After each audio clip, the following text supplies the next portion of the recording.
We were talking about India's foreign policy in our previous classes, and so far we have seen how Pandit Nehru and then Mrs. Gandhi and Shastri ji in between, how they worked to frame India's reaction to world politics, to frame India's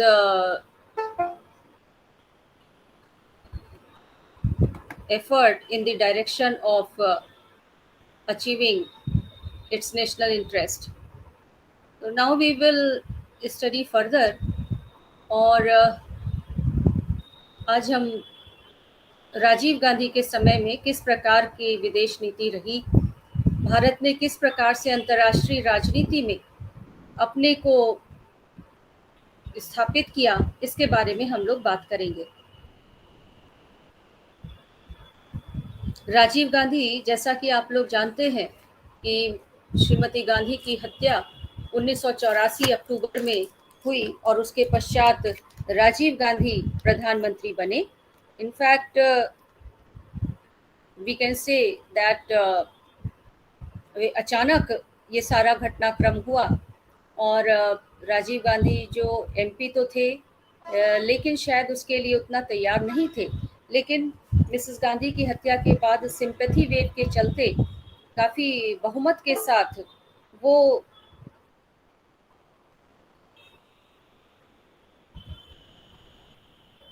सत्ता में आए और उन्होंने भी charismatic leadership का परिचय देते हुए और जो लिगेसी नेहरू जी और इंदिरा गांधी के द्वारा दी गई थी उसको जारी रखने का काम किया। राजीव गांधी की विदेश नीति की 4 जो खास बातें थी, या कह लीजिए जो फोकस पॉइंट्स थे, जिन्हें हम 4 Ds के नाम से जाते हैं और जिनके बारे में हम लोगों ने पहले भी बात की थी: development, डिसआर्मामेंट, decolonisation and diplomacy of peace. एक युवा प्रधानमंत्री होने के नाते वे विकास की बात करते थे और विकास चूंकि शांति में ही हो सकता है, इसलिए डिप्लोमेसी ऑफ पीस और डीकोलोनाइजेशन। उस समय भी अफ्रीका के कुछ देश थे जहां पर डीकोलोनाइजेशन के लिए आंदोलन चल रहा था और हमारी सरकार ने उन आंदोलनों को पूरा समर्थन दिया। उसमें जो एक विशेष नाम मुझे याद आता है वो है साउथ वेस्ट अफ्रीका, जो आज नामीबिया के नाम से जाना जाता है, जिसके नेता थे सैम नुयोमा। स्वापो, South West African People's Organisation के वे अध्यक्ष थे और स्वापो का एक ऑफिस बाकायदा हुआ करता था न्यू दिल्ली में और भारत पूरी तरीके से स्वापो को समर्थन देता था। बाद में आगे जाकर सैम नुयोमा को जवाहरलाल नेहरू शांति पुरस्कार भी दिया गया। तो भारत डीकोलोनाइजेशन का समर्थक था और इन सब के लिए डिसआर्मामेंट की बात करनी आवश्यक थी, निशस्त्रीकरण की बात करनी आवश्यक थी। मुझे ये भी याद है कि निशस्त्रीकरण के लिए राजीव गांधी की पहल पर एक बैठक आयोजित की गई थी 6 देशों की, जिसमें Bharat, Argentina, Sweden, Greece, Mexico और तंजानिया शामिल थे और वीडियो कॉन्फ्रेंसिंग के माध्यम से भी राज्य इसमें जुड़े थे और उसका टेलीविज़न पर जब टेलीकास्ट हुआ था तो हम सब ने उसको देखा था, क्योंकि भारत के द्वारा ये एक पहल की गई थी जिसमें इन 6 देशों के साथ परमाणु अस्त्रों को हमेशा के लिए खत्म कर देने की सिफारिश की गई थी। अमेरिकी कांग्रेस में जब राजीव गांधी ने भाषण दिया तब भी उन्होंने युद्ध मुक्त अंतरिक्ष की बात कही गई, that space should be free of armament of war, because it was at that time that America had launched its Star Wars program, and space was also being invaded. States were launching their satellites to spy over other countries. तो राजीव गांधी ने युद्ध मुक्त अंतरिक्ष की बात कही, और साथ ही साथ उन्होंने पाकिस्तान के द्वारा जो परमाणु योजना बनाई गई थी उसके परिप्रेक्ष्य में उन्होंने कहा कि भारत के पास पिछले 10 वर्षों से परमाणु बम बनाने की क्षमता है, लेकिन हम अपने सिद्धांतों के कारण परमाणु बम के विकास की दिशा में कोई कदम नहीं उठा रहे हैं, because India always believed that it will never use nuclear weapon to strike a state. It will only use if another state attacks it.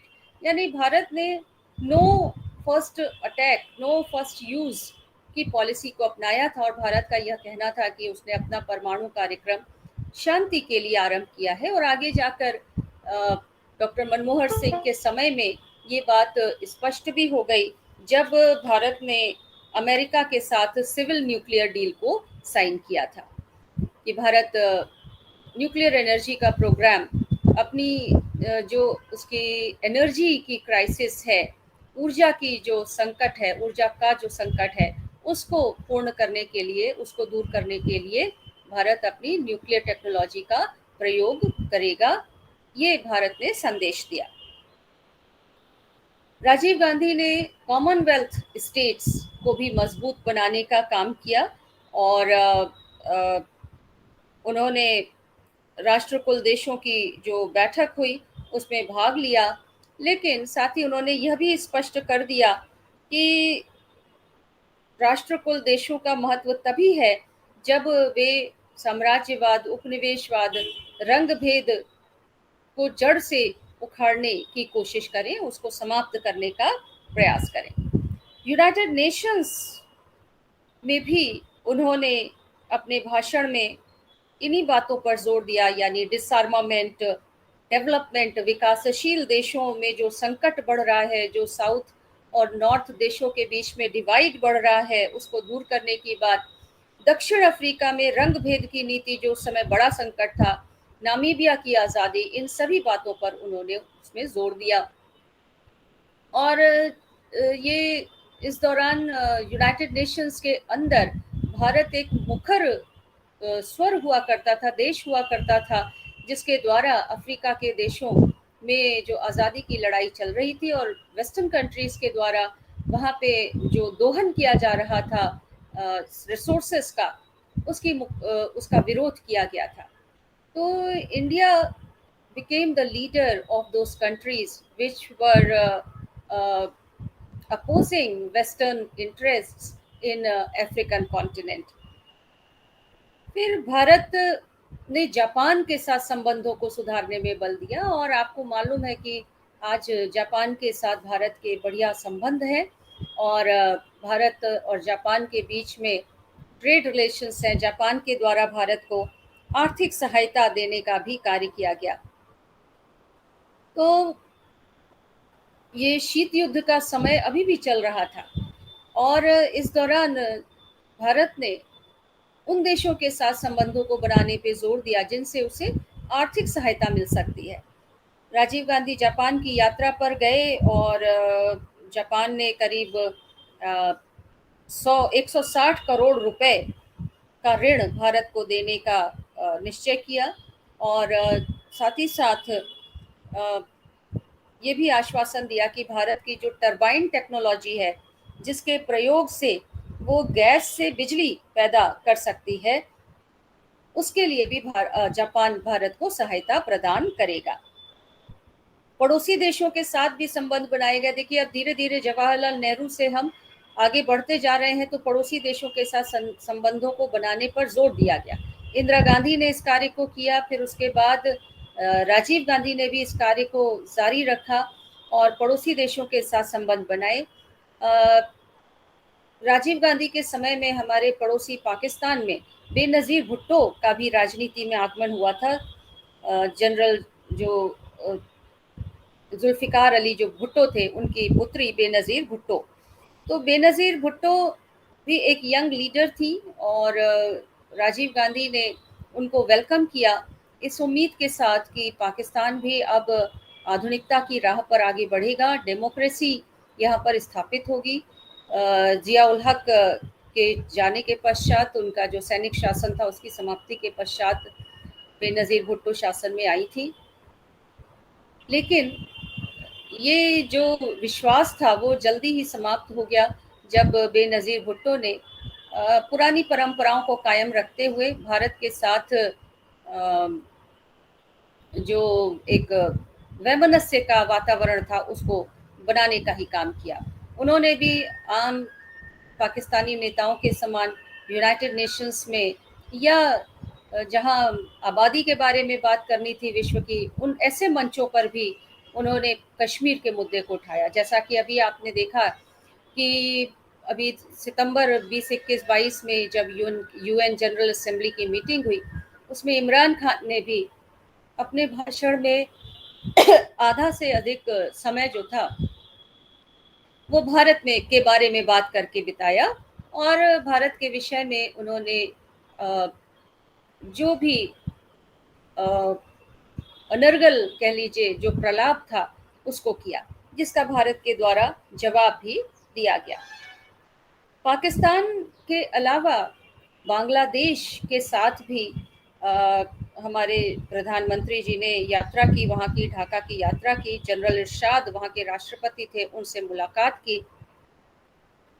Rajiv Gandhi के समय में ही कुछ महत्वपूर्ण कदम उठाए गए क्षेत्रीय सहयोग के लिए। इसी समय बांग्लादेश की पहल पर सार्क का निर्माण हुआ। इसके अलावा गंगा नदी के पानी के बंटवारे को लेकर एक समझौता हुआ, और दोनों देशों के बीच 16 दिसंबर 1985 को पाकिस्तान के राष्ट्रपति जनरल जिया के साथ एक 6 सूत्री समझौता किया गया। तो पड़ोसी देशों के साथ भी संबंधों को बेहतर बनाने का काम किया गया। चीन के साथ भी वार्ताओं को जारी रखा गया। चीन के साथ मिसेस गांधी के समय में ही संबंधों को नॉर्मलाइज करने के लिए कार्य आरंभ कर दिया गया था। राजीव गांधी के समय में उसको और बढ़ाया गया। बीच में अटल बिहारी वाजपेयी जब विदेश मंत्री बने थे तो उन्होंने भी चीन के साथ संबंधों को बेहतर बनाने का प्रयास किया था। 4 नवंबर 1985 को नई दिल्ली में भारत और चीन के बीच वार्ता आरंभ हुई, और राजीव गांधी ने इसके बाद दिसंबर 1986 में चीन की यात्रा की। और इसको एक हिस्टोरिकल विजिट कहा जाएगा, क्योंकि काफ़ी लंबे समय के बाद किसी भारतीय प्रधानमंत्री ने चीन की यात्रा की थी। भारत चीन संबंधों में एक नई शुरुआत हुई, और ये माना गया कि भारत चीन के साथ अपने बॉर्डर डिस्प्यूट्स को सुलझाता रहेगा, लेकिन उसके साथ व्यापार के क्षेत्र में आगे बढ़ा जा सकता है। इन संबंधों को आगे जाकर नरसिम्हा राव जब प्रधानमंत्री बने तो उन्होंने और बढ़ाने का काम किया था। एक खास घटना इस समय घटी, और वो था श्रीलंका के साथ भारत के द्वारा समझौता किया गया, और भारत ने अपनी शांति सेना को श्रीलंका भेजा। आज के समय के दृष्टि से हम देखें तो ये एक गलत समझौता था, क्योंकि श्रीलंका में जो समस्या थी वो उसकी अपनी समस्या थी। भारत ने उसको भारत में मौजूद तमिलों की समस्या से जोड़कर देखा, और भारत ने ये भी महसूस किया कि अगर वो नहीं आगे आएगा तो अन्य देश यूएस, नॉर्वे जो कोशिश कर रहे थे, इजराइल जो इस मामले में सुलह कराने की कोशिश में थे, कि वो उनकी एंट्री होगी, वो अंदर आएंगे, और इंडियन सब कॉन्टिनेंट में बाहरी ताकतों की दखल भारत नहीं चाहता था, और इसलिए शायद राजीव गांधी के द्वारा ये समझौता किया गया, और इसके तहत आईपीकेएफ को श्रीलंका भेज दिया गया। इस समझौते और आईपीकेएफ को भेजने का ही परिणाम था कि राजीव गांधी की हत्या हुई तमिल जो कट्टरपंथी थे उनके द्वारा।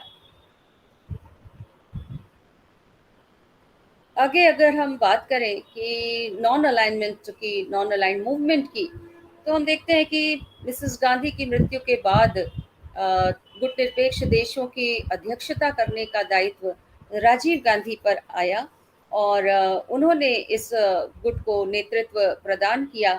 और नवंबर 1985 में नई दिल्ली में एक नई पहल की गई और वो था गुट निरपेक्ष युवा सम्मेलन। युवा सम्मेलन, यूथ को काफी महत्व देते थे राजीव गांधी, और इसलिए युवाओं को जोड़ने के लिए। इसके अलावा राजीव गांधी ने भारत की छवि को सुधारने के लिए और भारत की जो संस्कृति है, जो उसके पास लोक कला है, उन सब का प्रयोग भारत के महत्व को विदेशों में स्थापित करने के लिए, उनके माध्यम से भारत के हितों को साधने के लिए, यानी भारत को एक सॉफ्ट पावर के रूप में स्थापित करने के लिए राजीव गांधी ने भारत महोत्सव का आयोजन विभिन्न देशों में करना आरंभ किया। उन्होंने ये एक परंपरा शुरू की, इनिशिएट की कि दूसरे देशों में भारत की सभ्यता, संस्कृति, लोक कला इत्यादि का शोकेस किया जाए, जिससे भारत का जो मान सम्मान है वो विदेशों में बढ़े। तो इंडिया फेस्टिवल का आयोजन विभिन्न देशों में किया जाने लगा। ये एक अच्छी शुरुआत थी। भारत एक मिलिट्री पावर के रूप में नहीं जाना चाहता था। भारत चाहता था कि उसे एक समृद्ध, संपन्न, संस्कृतिपूर्ण देश के रूप में जाना जाए, जिसकी ताकत उसकी डिप्लोमेसी में है, युद्ध में नहीं है। युद्ध और शस्त्र का इस्तेमाल किए बगैर भारत अपने संबंधों को दूसरे देशों के साथ अच्छा बनाना चाहता था। तो ये एक बढ़िया शुरुआत इस समय की गई थी, जिसके आगे जाकर हमको डिविडेंड्स प्राप्त होते हैं। सार्क का निर्माण, जैसा हम लोगों ने देखा कि इस समय दक्षेस का निर्माण किया गया, south Asian association for regional cooperation का निर्माण किया गया। इसमें शामिल होकर भारत ने दक्षिण एशिया के, या कह लीजिए भारतीय उपमहाद्वीप के अंदर स्थित देशों को एक आश्वासन दिया, उनमें एक विश्वास पैदा किया कि भारत यद्यपि उनसे आकार में कहीं बड़ा है, लेकिन भारत उनकी अखंडता, उनकी इंटेग्रिटी, उनकी सॉवरेनिटी का आदर करता है, और भारत अपने पड़ोसी देशों के साथ बराबरी और विनम्रता का व्यवहार करना चाहता है। जो भी हमारे पड़ोसी देश हैं, यद्यपि वो हमसे आकार में बहुत छोटे हैं, लेकिन India is in favour of giving equal status to all our neighbours.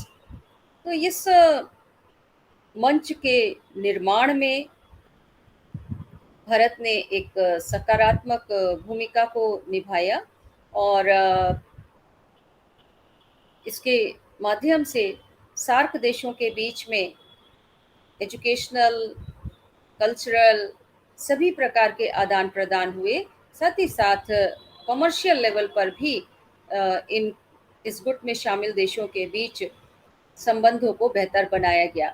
व्यापार की आसानी के लिए इसका प्रयोग किया जाए, यह इसका एक उद्देश्य था। इस दौरान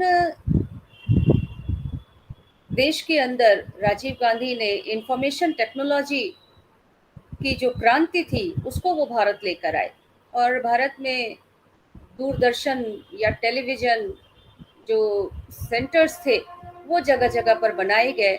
कंप्यूटर को इंट्रोड्यूस किया गया।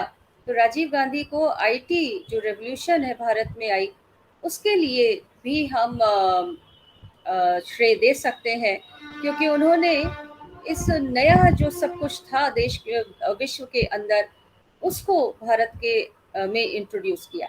मैं इस बात को इसलिए कह रही हूँ क्योंकि टेलीविज़न का प्रयोग इस समय फिर सार्क देशों की संस्कृति को दिखाने के लिए भी किया गया। हफ्ते में एक दिन, शायद सैटरडे का दिन होता था, जब जो अलग अलग देश हैं सार्क में जो शामिल हैं, उनके कार्यक्रमों को दिखाया जाता था। कोई फिल्म दिखाई जाती थी या कोई अन्य कार्यक्रम दिखाया जाता था। तो सार्क देश सांस्कृतिक स्तर पर मिलते जुलते हैं, उनका इतिहास एक प्रकार का है, संस्कृति एक प्रकार की है। ये शोकेस करने की कोशिश की गई, जिससे कि क्षेत्रीय सहयोग और बढ़े जिससे हम साउथ एशियन प्रेफरेंशियल ट्रेड से साफ्टा की ओर बढ़े, साउथ एशियन फ्री ट्रेड की ओर। और जैसा कि अटल जी जब प्रधानमंत्री बने दोबारा, तो उन्होंने एक सपना देखा था कि we will move towards SAU, South Asian Union की ओर हम जाएंगे, 2015 तक इसका निर्माण होगा। ये अलग बात है कि वो ऐसा हुआ नहीं। सार्क के मार्ग में, उसकी कार्यवाही के मार्ग में कई बाधाएं पैदा हुई। पाकिस्तान ने विशेष रूप से सार्क की जो सफलता थी उसमें बाधा डाली और भारत के साथ अपने द्विपक्षीय मुद्दों को वो बार बार उठाता रहा। तो ये एक बहुपक्षीय मंच था जहां पर ये माना जा रहा था कि द्विपक्षीय मुद्दों का कोई स्थान नहीं होगा, तभी ये सफल हो सकता था। तो सार्क का प्रयोग इस दृष्टि से किया जा रहा था, और आगे जाकर आपको मालूम ही है कि साउथ एशियन जो यूनिवर्सिटी है एसएयू का भी निर्माण किया गया। और इस माध्यम से भारत क्षेत्रीय सहयोग को बढ़ाना चाहता था। जिस तरीके से आसियान है, जिस तरीके से ईयू है, उस तरीके से एसएयू का निर्माण करना चाहता था, लेकिन ऐसा संभव नहीं हो पाया। अब ये तो हो गया हमारे पड़ोसी देशों के साथ भारत का कैसा रवैया था। आपने देखा सहयोगात्मक रवैया था, हमने संधियां भी की, हमने जिसे कभी नेहरू जी फार ईस्ट कहते थे, सुदूर पूर्व कहते थे, जिसको आगे जाकर हमने सुदूर पूर्व कहना छोड़ा, क्योंकि अमेरिका के लिए जापान सुदूर पूर्व में हो सकता है पर भारत के लिए नहीं। भारत के लिए तो वो हमारा पड़ोसी देश है। तो हमने एक्ट ईस्ट पॉलिसी को अपनाया और जापान के साथ आपने देखा कि भारत ने अपने संबंधों को बेहतर बनाया। और इसी समय भारत के द्वारा जो बड़े देश थे, जो ग्रेट पावर्स थी, उनके साथ भी संबंधों को बेहतर बनाने की कोशिश की गई। राजीव गांधी के संबंध सोवियत यूनियन के साथ विशेष रूप से यहाँ पर हम उल्लेख कर सकते हैं। आपने देखा कि मोरारजी देसाई जब प्रधानमंत्री बने तो अमेरिका की ओर झुकाव आया। ये कहा गया कि भारत की विदेश नीति में जो टिल्ट है टुवर्ड्स यूएसएसआर, उसको ठीक किया जाएगा, और उस स्थिति में अमेरिका की ओर हम झुके। लेकिन राजीव गांधी ने फिर एक बार सोवियत संघ के साथ अपनी पुरानी जो मित्रता थी उसको कायम करने का कार्य किया, और ब्रिटेन के साथ भी संबंधों को बेहतर बनाया गया। ब्रिटेन की यात्रा उन्होंने की, और मार्गरेट थैचर जो उस समय ब्रिटेन की प्रधानमंत्री थी, वो परंपराओं को तोड़ते हुए राजीव गांधी की अगवानी करने के लिए स्वयं हवाई अड्डे पर पहुंची। इसी क्रम में 21 अक्टूबर 1985 को राजीव गांधी ने क्यूबा की यात्रा की। उन्होंने हवाना में वहाँ के राष्ट्रपति फिडेल कास्त्रो से मुलाकात की। फिर उसके बाद राजीव गांधी न्यूयॉर्क की यात्रा पर गए, वहाँ से वो हॉलैंड की यात्रा पर भी गए, और उसके बाद सारी यात्राओं को समाप्त करते हुए उन्हें नई दिल्ली आना था। लेकिन इसी समय उन्होंने निर्णय लिया कि वे मॉस्को होते हुए नई दिल्ली आएंगे, और वे बीच में मॉस्को चले गए, और जिसको लेकर काफ़ी अटकलें लगाई गई विश्व राजनीति में। कहीं इसकी आलोचना की गई तो कहीं इसको स्वाभाविक बताया गया। आलोचना इस नाते की गई कि ये कहा गया कि अमेरिका की यात्रा करके वे सीधे सोवियत संघ चले गए, मॉस्को चले गए, जैसे कि उन्हें अपने कह लें कि ओनर को कुछ रिपोर्ट देनी हो, यानी अमेरिका के बारे में उन्हें कुछ बताना है तो वो मॉस्को चले गए। तो ये संबंध थोड़ा मित्र वाला नहीं दिखा। ऐसा लगा कि वो रिपोर्ट करने एक हायर अथॉरिटी के पास चले गए, मॉस्को चले गए। लेकिन एक ऐसा भी क्वार्टर था जिसने ये माना कि राजीव गांधी की यह यात्रा स्वाभाविक थी, क्योंकि जो विश्व में जो कुछ उस समय घट रहा था, और संयुक्त राष्ट्र संघ में जिस तरीके से भारत को दिक्कतों का सामना करना पड़ रहा था, और इसके अलावा दो दो अंतर्राष्ट्रीय सम्मेलनों से राजीव गांधी लौट रहे थे। ऐसे में स्वाभाविक रूप से वे अपने मित्र के साथ बातचीत करते हुए उनसे इन सभी जो भी अभी उन्होंने यात्राएं की, जो सम्मेलन में भाग लिया, उसमें जो घटा, उस पर चर्चा अपने मित्र के साथ करना स्वाभाविक है।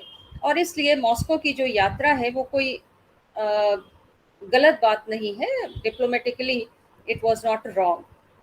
तो क्योंकि उस समय रीगन से बातचीत करके ये मालूम पड़ गया था कि अमेरिका पाकिस्तान को जो सहायता दे रहा है परमाणु कार्यक्रम के लिए, वो जारी रखेगा और उसके माध्यम से वो भारत को ब्लैकमेल भी शायद करना चाहता। तो ऐसे वक्त में राजीव गांधी का मॉस्को जाना, सोवियत संघ से विचार विमर्श करना, एक डिप्लोमेटिक फीट कहा जा सकता है, कूटनीतिक दांव पेच इसको कहा जा सकता है। तो राजीव गांधी के इस कार्य को कूटनीतिक दृष्टि से उचित ठहराया गया। तो दोनों तरीके के विचार आए, एक ने इसको ठीक कहा तो एक ने इसको गलत भी कहा। तो राजीव गांधी के विषय में ये कहा जाता है कि वे एक क्लीन इमेज के प्राइम मिनिस्टर थे और तुरंत निर्णय लेने वाले लोगों में थे, जैसा कि प्रायः युवा वर्ग के अंदर प्रवृत्ति होती है कि किसी मामले को टालना नहीं, पेंडिंग नहीं रखना, बल्कि उसका जल्दी से जल्दी हल निकालना, टकराव के बिंदुओं को टालना। तो वैसा ही काम राजीव गांधी के द्वारा भी किया गया और उनकी जो विदेश नीति है उसमें हम इसकी झलक पाते हैं।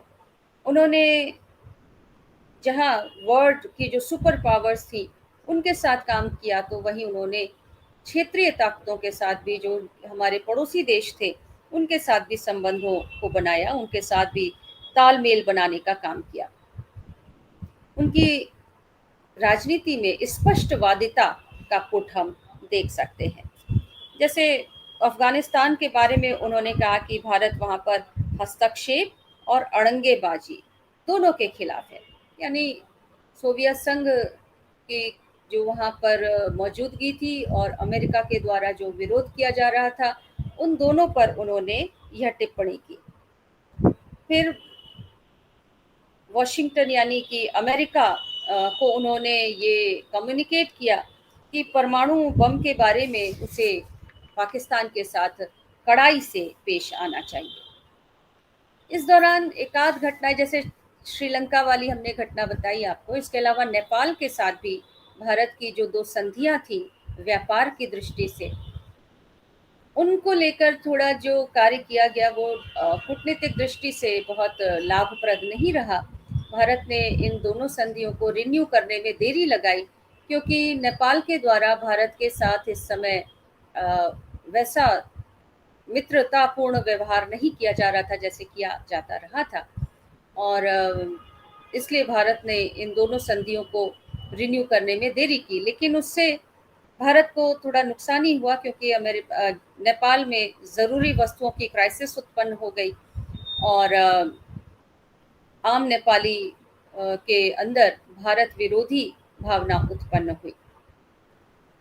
तो ये हम कह सकते हैं कि नेपाल और श्रीलंका के मामले में राजीव गांधी की नीति ठीक नहीं रही। इनफैक्ट श्रीलंका के कारण तो राजीव गांधी की हत्या कर दी गई। इसके बाद भारत की विदेश नीति अपने आंतरिक दबावों में रही। वीपी सिंह और चंद्रशेखर का युग बहुत थोड़े समय का रहा। वीपी सिंह के काल में एक बहुत महत्वपूर्ण घटना विश्व में घटी और वो था सोवियत संघ का पतन और इराक के ऊपर हमला। इसके साथ अगर आर्थिक दृष्टि से देखें तो ग्लोबलाइजेशन, भूमंडलीकरण का युग आरंभ हुआ। तो 1989 से लेकर 91 का जो समय था वो विश्व राजनीति के लिए बड़ा खास रहा, because it saw the fall of USSR, rise of USA as a single superpower, or we can say that unipolar world was established. Globalization had taken its full form, और इसके साथ ही साथ और भी ऐसी कुछ घटनाएं घटी जिन्होंने भारत को एक डिलेमा में कर दिया, क्योंकि भारत अपनी आंतरिक परिस्थितियों से ही जूझ रहा था। तो हम लोग बात कर रहे थे वीपी सिंह और चंद्रशेखर के समय में भारतीय विदेश नीति को चैलेंजेस का सामना करना पड़ा, both at external and internal domestic level, because उस समय धर्म जाति के नाम पर देश में काफ़ी अस्थिरता थी। मंडल और कमंडल का युग था, अयोध्या का मुद्दा था, तो दूसरी ओर मंडल कमीशन की रिपोर्ट आई थी और उसको लेकर पूरा देश द्वेलित था। तो ऐसे समय में जबकि विश्व में इतनी गंभीर घटनाएं घट रही थी, बड़ी बड़ी घटनाएं हो रही थी, उसमें भारत अपनी आंतरिक कमजोरी के कारण कोई विशेष भूमिका नहीं निभा सका। और अब चूंकि उस समय अमेरिका ही एक बड़ी शक्ति रह गया था, ऐसे में और भारत के ऊपर जो बहुत बड़ा बाह्य ऋण था, जिसकी वजह से भारत की आर्थिक स्थिति उस समय बहुत ज़्यादा कमज़ोर थी, ऐसे में भारत के द्वारा प्रो अमेरिका फॉरेन पॉलिसी को अपनाया जाना स्वाभाविक था। और एक स्थिति वह भी हुई जब अमेरिका के जो हवाई जहाज़ थे वो भारत में रिफ्यूलिंग के लिए उतर रहे थे, इराक जाने वाले जो जहाज़ थे। लेकिन वीपी सिंह की सरकार ने उसको परमिट तो किया, लेकिन उसको बड़ी आलोचना का सामना करना पड़ा, क्योंकि देश के अंदर भी नेताओं ने कहा कि हम गलत कर रहे हैं, हम तो नॉन अलाइंड हैं। ऐसे में गुटनिरपेक्ष होने के नाते हमको अमेरिकी जहाज़ों को रिफ्यूल करने की परमिशन नहीं देनी चाहिए। आगे जाकर जब चंद्रशेखर की सरकार बनी तो कांग्रेस के बहुत ज़्यादा दबाव के कारण इस रिफ्यूलिंग को रोक दिया गया, और जो भारत के लिए अच्छा नहीं था, क्योंकि नॉन अलाइनमेंट की पॉलिसी आखिर हमने किस लिए बनाई थी। इस नीति का निर्माण भारत के द्वारा अपने नेशनल इंटरेस्ट को सर्व करने के लिए किया गया था, लेकिन इस सुविधा को रोककर हमने अमेरिका को थोड़ा कष्ट पहुंचाया, या कह लीजिए कि we cause some anger in US. तो चंद्रशेखर की सरकार का ये निर्णय भारत के लिए उतना लाभदायक नहीं कहा जा सकता, और इस दौरान भारत की विदेश नीति में बड़ी अनिश्चितता, अस्थिरता दिखाई देती है। उसके बाद आता है पीवी नरसिम्हा राव का काल, जून 1991 से 5 वर्ष तक, और उसके बाद फिर हमारी विदेश नीति में अस्थिरता आई। गुजराल, एचडी देवेगौड़ा और इस तरीके की जो मिली जुली सरकारें थी, कोalition की सरकार थी, उनका निर्माण हुआ। और उसके बाद फिर अटल बिहारी वाजपेयी की 13 दिन की सरकार, फिर उसके बाद उनकी जो स्थायी सरकार थी वो, और फिर डॉक्टर मनमोहन सिंह, और फिर नरेंद्र मोदी। पीवी नरसिम्हा राव का समय बड़ा महत्वपूर्ण है, उसके विषय में हमें अलग से बात करने की ज़रूरत है, क्योंकि विश्व बदल गया था, एक ध्रुवीय विश्व बन गया था, सोवियत संघ का पतन हो गया था, ग्लोबलाइजेशन आरंभ हो चुका था। ऐसे में भारत की विदेश नीति कैसी बनी, कैसे बनी, इस पर विचार करना ज़रूरी है, क्योंकि ये जो नया डेवलपमेंट था विश्व में, उसके प्रति भारत ने क्या प्रतिक्रिया की, आर्थिक स्तर पर और राजनीतिक स्तर पर। तो इसके संबंध में हमें अलग से बात करने की ज़रूरत है, because it was a turning point in India's not only foreign policy but in domestic policy also. तो हम लोग इस पर अलग एक लेक्चर में चर्चा करेंगे।